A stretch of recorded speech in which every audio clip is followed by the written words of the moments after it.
বাংলাদেশের ইতিহাস ও জাতীয় পরিচয়ের গুরুত্বপূর্ণ অংশ হিসেবে বঙ্গবন্ধু শেখ মুজিবুর রহমানের মূর্তি ভাঙার ঘটনা সাম্প্রতিককালে দেশের রাজনৈতিক এবং সামাজিক মঞ্চে ব্যাপক আলোচনা ও উদ্বেগের জন্ম দিয়েছে।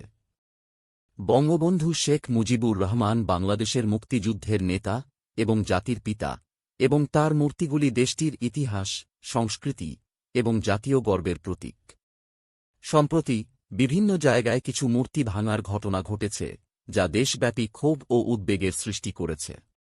এই ধরনের ঘটনাগুলি শুধু ঐতিহাসিক সম্মানের প্রতি অসম্মান নয়, বরং সমাজের শান্তি এবং ঐক্যের জন্য একটি বড় হুমকি হিসেবে বিবেচিত হচ্ছে। এই প্রেক্ষিতে উনিস খান, যিনি বাংলাদেশের জাতীয় চার নেতার একজন এবং একজন সম্মানিত রাজনৈতিক ব্যক্তিত্ব, তার পক্ষ থেকে সরাসরি কোনো মন্তব্য বা প্রতিক্রিয়া পাওয়া যায়নি। তবে তার মতো গুরুত্বপূর্ণ রাজনৈতিক ব্যক্তিত্বদের এই ধরনের ঘটনায় প্রতিক্রিয়া গুরুত্বপূর্ণ। সাধারণভাবে নেতারা বঙ্গবন্ধুর মূর্তি ভাঙার ঘটনার নিন্দা জানিয়েছেন এবং এই ধরনের আচরণের বিরুদ্ধে শক্তিশালী পদক্ষেপ নেওয়ার আহ্বান জানিয়েছেন।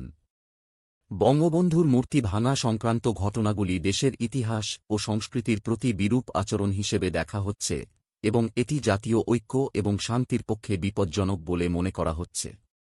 এই ধরনের পরিস্থিতি মোকাবেলা করতে হলে একটি সুসংহত ও কার্যকর নীতির মাধ্যমে দেশের ইতিহাস ও ঐতিহ্য রক্ষার জন্য সংশ্লিষ্ট কর্তৃপক্ষের তৎপরতা